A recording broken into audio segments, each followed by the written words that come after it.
Most believers don't struggle with Scripture because they're rebellious. They struggle because they were never taught how to read it. They inherited conclusions before they ever examined the framework those conclusions came from. And when the framework is wrong, even true verses get misused. Let me say this clearly. Scripture doesn't confuse people. Assumptions do. Most believers already know a lot of Scripture. They've read verses, they've heard sermons, they've sat through Bible studies, and yet that knowledge hasn't produced consistent obedience.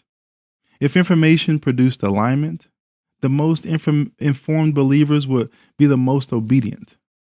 But that's not what we see. What we see instead are people who can quote Scripture while living selectively under it.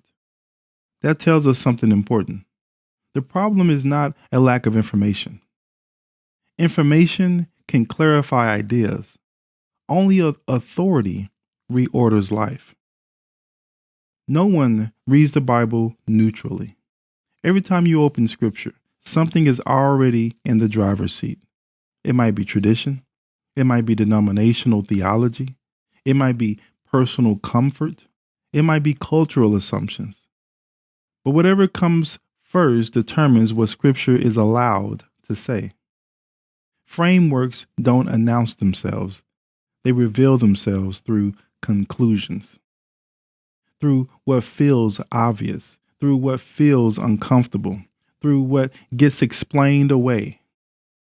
Most people never stop to ask what's governing their reading. They just assume their interpretation is the text itself. The Bible is unified by design.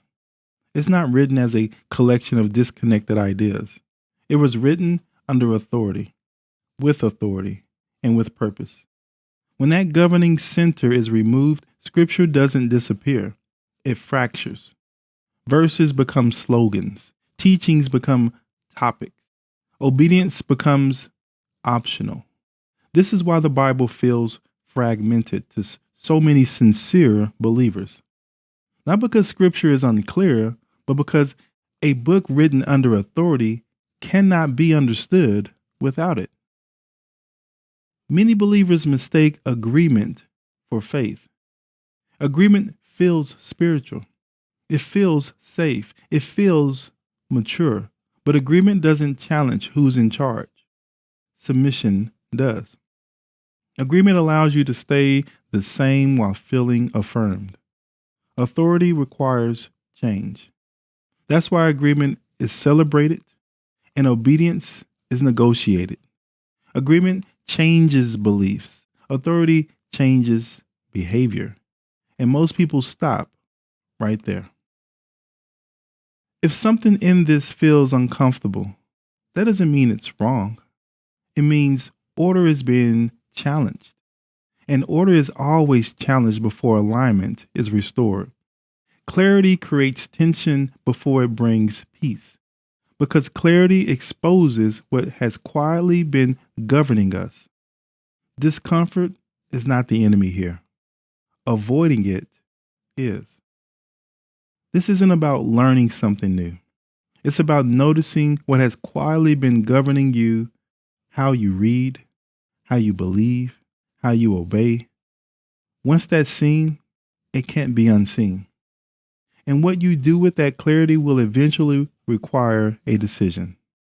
Not today, but eventually. I will break these ideas down daily on Instagram.